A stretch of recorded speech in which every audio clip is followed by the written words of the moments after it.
আমার একটা ছোট্ট অপারেশন হয়েছে একবার। তো আমার ওই ছোট্ট অপারেশনটার জন্য আমার যিনি চিকিৎসক ছিলেন, আমি ওনাকে বললাম যে ভাই মেহেরবানি করে কোনো আপনার যারা স্যার ছিলেন, এই ডিপার্টমেন্টের হেড ছিলেন, এককালে চেয়ারম্যান ছিলেন, এরকম কেউ থাকলে একটু রাখা যায় না? তো বলে ঠিক আছে ভাই, সে ব্যবস্থা করবো। আর কোনো ডাক্তার ছিলেন 3 জন, মোট 5 জন। অপারেশনটা হলো একটা ফোড়ার মতো ছোটখাটো বিষয়। অপারেশনের পরে যখন পোস্ট অপারেটিভ রুমে আমাকে নেওয়া হলো, আমার তো জান যায় ভাব। আমি চিন্তা করছি আল্লাহ বেঁচে আছি এখনো, আলহামদুলিল্লাহ। না জানি কখন মালাকুল মউত আসে। আমি কালিমা টালিমা পড়ছি, খুব প্রস্তুতি নিচ্ছি। আসলে ছোট অপারেশনটা হয়েও গেছে, বাট আমি চিন্তা করছি যে না জানি কি হয়, খুব ভয় পাচ্ছি। এর মধ্যে পর্দা টানানো, পর্দার অপর প্রান্ত থেকে একজন নার্স অন্য নার্সকে জিজ্ঞাসা করেছেন, তিনি ডিউটিতে নতুন এসেছেন, ওনার কি হয়েছে যে এত ডাক্তার এত লোকজন যাচ্ছে, কি অপারেশন হলো?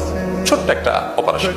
এটা বলার পর ওই নার্স এমন ভাবে তুচ্ছ তাচ্ছিল্য করে, অপমানকর ভাবে তিনি বললেন, এই অপারেশন মানে এইটার জন্য এত কাহিনী? বাহ্যিকভাবে আমি একটু অপমান বোধ করেছি যে এটা কোনো কথা? আমার এই রোগটাকে তিনি কোনো রোগী মনে করলেন না, কোনো পাত্তাই দিলেন না। আমি একটু অপমান বোধ করেছি, কিন্তু পরক্ষণে চিন্তা করলাম এটা তো পজিটিভ কথা। আমার মনকে এত শক্তিশালী করেছে, আমি তখন চিন্তা করলাম ছি ছি ছি, এর জন্য আমি এত কাহিনী করছি। আমি তখন নিজেকে দোষারোপ করা শুরু করলাম, গিল্টি ফিল করা শুরু করলাম যে এইটা কোনো কথা? এই রোগের জন্য আমি এত কাহিনী করছি।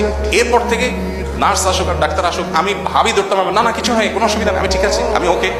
আমাকে এরপরে খুব দ্রুততম সময়ে পোস্ট অফিস রুম থেকে আমার রুমে পাঠিয়ে দিয়ে হলো, কারণ ডাক্তার তখন ফিল করছেন হ্যাঁ আমি ভালো হয়ে গেছি, আসলে আমি ভালো হয়ে গেছি।